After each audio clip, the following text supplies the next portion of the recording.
What up, this is Rama Screen covering movies, TV, and entertainment, and here's my review of the 2019 new Charlie's Angels. Hey, before you watch this review, please subscribe to my channel, press that like button, and ring that bell so you can get notified whenever I post new videos. And if you would like to help support this channel, please do so at patreon.com/ramascreen. That's patreon.com/ramascreen.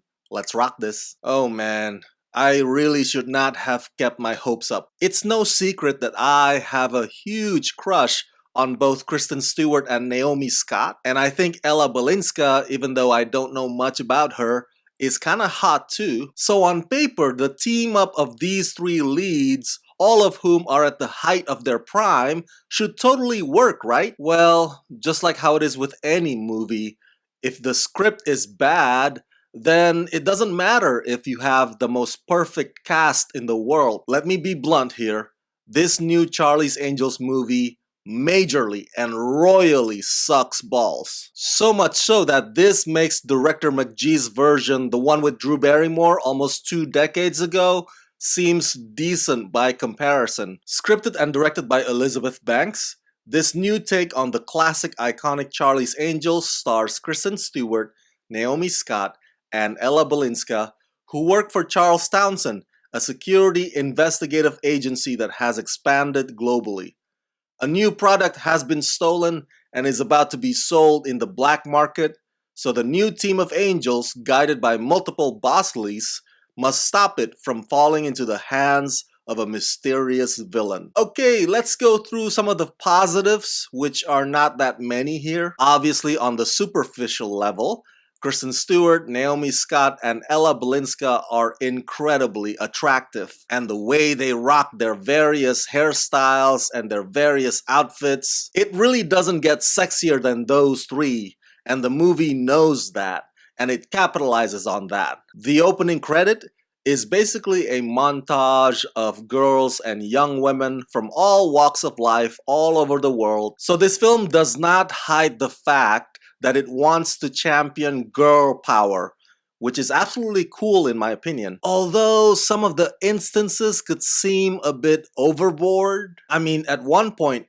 Mexican superstar Luis Gerardo Mendez, who plays the character Saint, literally asks, "Do you consent?" When really a simple "may I" would suffice just fine, because it could mean a world of difference between chivalrous gentleman-like and annoyingly proper or unnecessarily too cautious. Okay, now we get to the not so great parts about this film.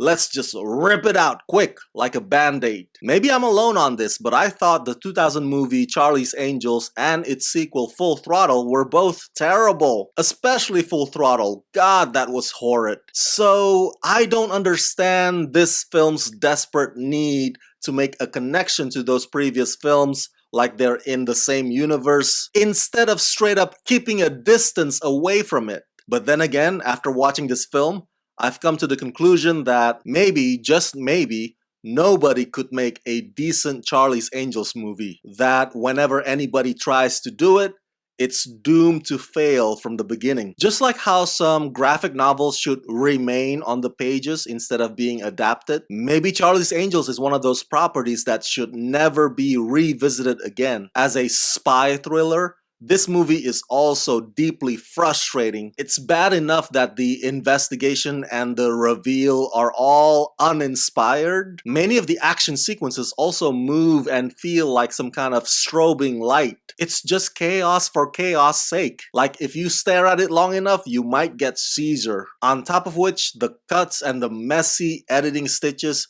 are even worse and more headache-inducing than last year's shit show, Mile 22. I gotta give credit to the three lead ladies for being flexible and athletic, and clearly they try their hardest to perform the fight choreographies down pat. But if those choreographies are what you would categorize as impressive, well, then you and I have a very different definition of impressive. So action-wise, Charlie's Angels is downright cheesy and excruciatingly mediocre. Last but not least, and this is probably the movie's biggest transgression, and that is The story is just not well thought out. Putting aside the many plot holes, it also doesn't have a well-placed structure. Some of the characters would just magically pop in out of nowhere without explanation or no lead up to it. The movie's poor excuse is to treat it like it's part of the comic relief, but that effort itself is a complete cop-out.